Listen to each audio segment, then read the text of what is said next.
Assalamualaikum warahmatullahi wabarakatuh. Perkenalkan, nama saya Rizky Rahmat Pratama dengan stamuk M1B11905. Saya dari kelas lingkungan B, jurusan lingkungan, Fakultas Kehutanan dan Ilmu Lingkungan Universitas Hangalu. Pada kesempatan kali ini, saya akan menjelaskan beberapa materi tentang toksikologi lingkungan. Adapun rumusan masalah yang saya ambil dari buku tersebut yaitu yang pertama, mengetahui apa yang dimaksud dengan toksikologi lingkungan. Sedangkan yang kedua, mengetahui apa yang dimaksud dengan pencemaran lingkungan. Yang ketiga, mengetahui sifat alamiah lingkungan. Yang keempat, mengetahui presentasi zat kimia lingkungan. Yang kelima, mengetahui proses biokumulasi. Yang keenam, mengetahui apa yang dimaksud dengan pencemaran udara. Dan yang ketujuh, mengetahui dampak toksikologi terhadap lingkungan. Kita masuk pada pembahasan pertama, yaitu toksikologi lingkungan. Toksikologi lingkungan adalah suatu studi yang mempelajari efek dari bahan polutan terhadap kehidupan dan pengaruhnya terhadap ekosistem, yang digunakan untuk mengevaluasi kaitan antara manusia dengan polutan yang ada di lingkungan. Toksikologi lingkungan yaitu mempelajari proses degradasi zat kimia, perubahan kimia yang dialami oleh toksitan di lingkungan serta transport zat kimia tersebut dari satu tempat ke tempat lain. Di samping itu, toksikologi lingkungan adalah pengetahuan yang mempelajari efek toksik yang ditimbulkan dampak atau resiko keberadaan zat kimia tersebut terhadap makhluk organisme hidup. Kita masuk pada pembahasan kedua, yaitu pencemaran lingkungan.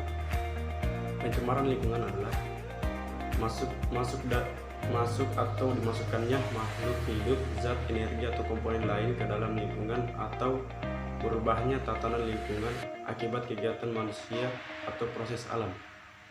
Pencemaran terjadi pada saat senyawa-senyawa yang dihasilkan dari kegiatan manusia dilepas ke lingkungan, menyebabkan perubahan yang buruk terhadap kekhasan fisik, kimia, biologis maupun estetis.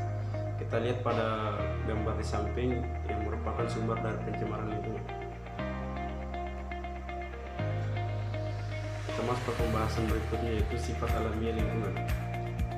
Secara alami terdapat berbagai macam senyawa kimia di dalam yang berasal dari mempunyai potensial efek toksik keberadaan dari masing-masing senyawa. Polusi udara, gas buangan mesin, industri, dan kendaraan bermotor pada temperatur normal.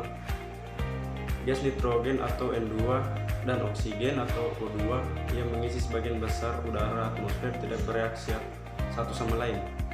Pada temperatur tinggi di dalam mesin kendaraan bermotor, mereka saling berintegrasi membentuk nitrogen oksida atau biasa disebut dengan NO, yang kemudian terlepas sebagai gas buang yang masuk ke dalam atmosfer. Segera setelah berada di atmosfer, nitrogen oksida bereaksi dengan oksigen untuk membentuk nitrogen dioksida atau biasa disebut dengan NO2, suatu gas berwarna coklat kekuningan dengan bau tidak enak dan menyesakkan.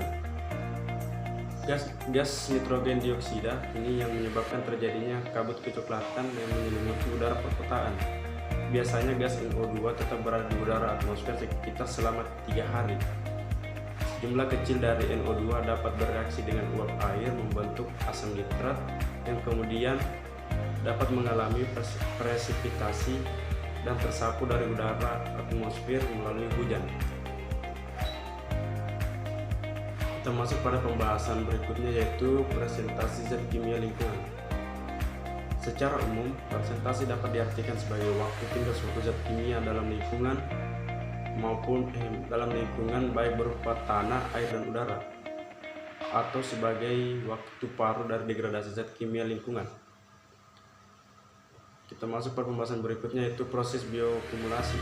Proses biokumulasi dapat didefinisikan sebagai proses penumpukan akumulasi zat kimia pada organisme baik melalui penyerapan langsung dari lingkungan abiotik seperti air, udara, dan tanah maupun melalui rantai makanan. Sebagai ilustrasi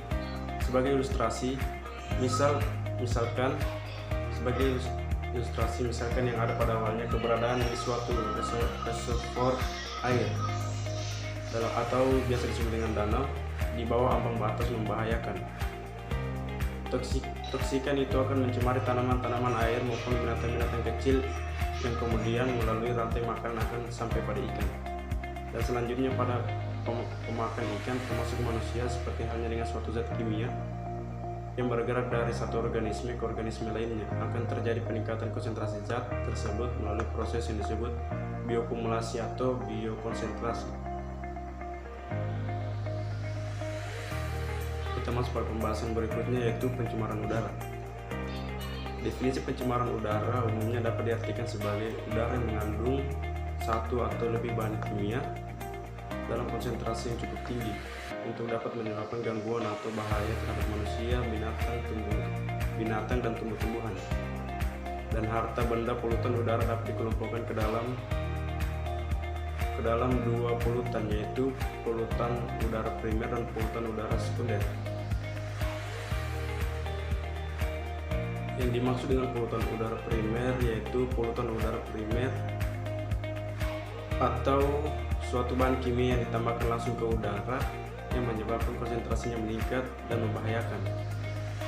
Pencemaran udara primer dapat berupa komponen udara alamiah seperti karbon dioksida yang meningkat jumlahnya sampai di atas konsentrasi normalnya, atau suatu yang tidak biasanya terdapat di udara seperti senyawa timbal.